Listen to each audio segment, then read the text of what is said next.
So we're at E3 Judges Day here in sunny Los Angeles, and we're looking at SOCOM Confrontation. And right now what we're seeing is one of the new entrances into the classic Crossroads map, which most fans who have played previous SOCOM games will recognize immediately. So right now there's a firefight happening near one actually of the 16-player spawn points. As you can see, all of our vehicles are destructible, and there's also a lot of other destructible debris and whatnot within the levels. You'll see propane tanks, stuff like that you can take advantage of, and if you can blow up around the enemies, you will take them out and get kills for those. So right to our right is the embassy. There's a good example of the destructible environments right there. So this is the spawn point for the mercs and the 32 players. Right across the map, you can see the line in the background, which is the spawn point for the commandos and the special forces or whoever, whatever happens to be over there, depending on what you're playing as when you join a clan. Going through things like the garbage bags, the cars, those things are all destructible. Of course, the garbage bags aren't going to hurt anybody. So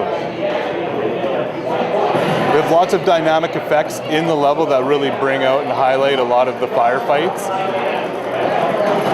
And upon death, like here, where this happens, if the person that actually killed him and knocked him down would have been able to go and actually dance on his corpse after respawn, before respawn.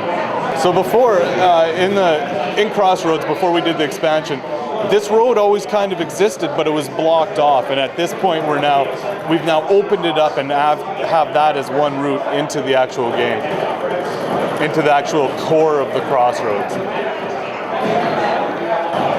We also have an armor system in the game, so if you are wearing medium heavy armor, you will be able to take more hits than you would if you were wearing none at all.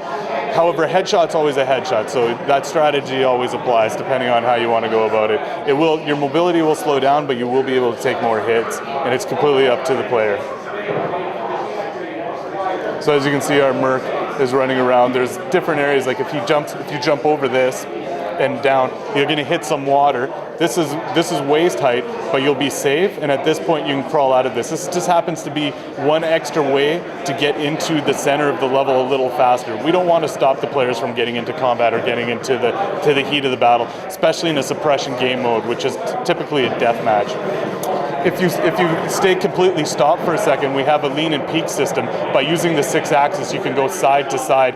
And this is dynamic, so unlike a lot of other games that you have to be actually clipped or connected to a cover object, we don't force that. As long as you're still, you're going to be able to peek. You can stay as far or as close to objects as you want.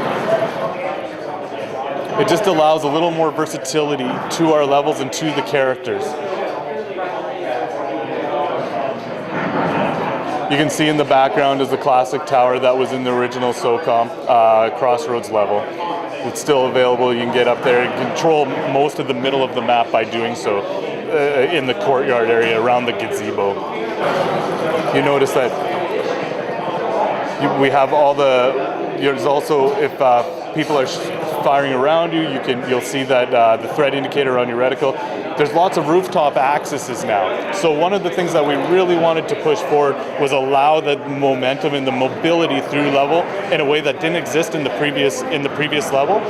So at that point, directly behind us, we have a lot of individuals hanging out up on the roofs. These guys are basically defending our core location, being the bomb point if you're playing a demo mode.